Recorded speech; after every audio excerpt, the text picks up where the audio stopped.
This collapse goes down as one of the very worst disasters in sports history. The big football game between Stanford University and the University of California was taking place at the stadium in Thomas's district. And so Thomas was not about to miss this incredible spectacle, even though he didn't have enough money to buy a ticket. But he knew he would find a way to watch this game. Thomas's very close friend, Charles, made his way to the front gate. The two met up. They happened to notice across the street was this group of people rushing over to this big white brick factory building and beginning to climb up it. I mean, this is a 5-story building. Thomas and Charles realized that the top of this factory provided a perfect view down onto the field. Thomas and Charles decide they're gonna do that too. When the game actually started, the rooftop was now completely packed with people. A dull cracking sound could be heard coming from one side of this roof. They noticed on the far side of the roof, they could see people scrambling to get off the roof. But before Thomas and Charles and the other people around them could figure out what was going on, suddenly the floor underneath Thomas, Charles, and everybody else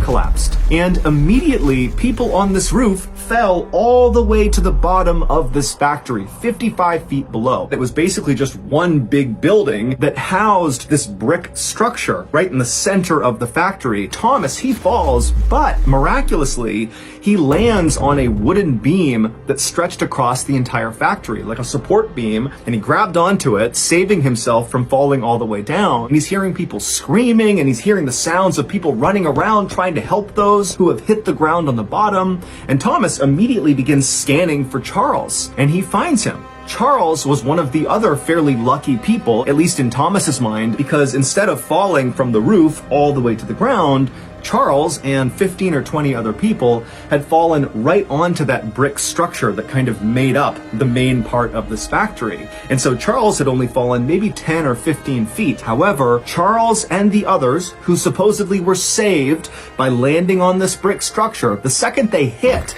that brick structure, these people began letting out these primal screams. And as they did, these loud popping sounds began coming out of their body, and then their bodies began contorting forward, almost like a bug rolling up onto itself. It would turn out this factory was not a normal factory. This was a glass factory, and in order to make glass, you need a furnace that can literally burn hotter than lava. And so that brick structure that was housed in the middle of this 5-story tall factory was a glass furnace, and it was on. The outside of this furnace was still extremely hot, so hot that the factory workers couldn't even go near the furnace, even with special equipment on. They began to light on fire. Those snapping sounds that were coming out of their bodies was the sound of them instantly igniting on fire. And so Thomas and the others who had initially survived this horrible collapse watched as Charles and the others shrieked, and Charles actually, he would roll up so tightly that his body began to roll down the curved side, and at some point his body slipped into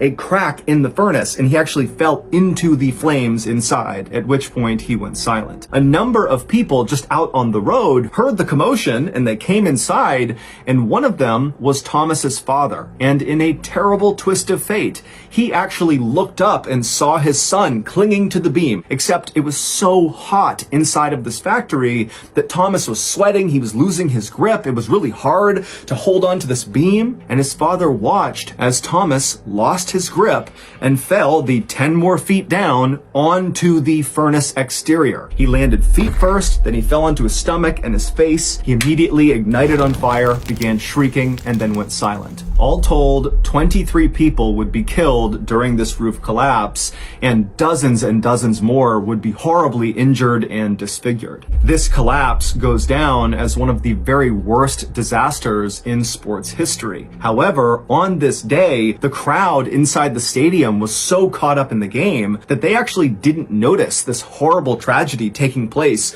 just 100 feet away from where they were. It wasn't until the end of the game, when the winning team's fans carried their players in this kind of spontaneous parade out of the stadium to celebrate, that they walked out onto the street and saw all these burnt up, rolled up corpses of the people who had landed on the furnace. Just know that I really appreciate your support, and until next time, that's gonna do it.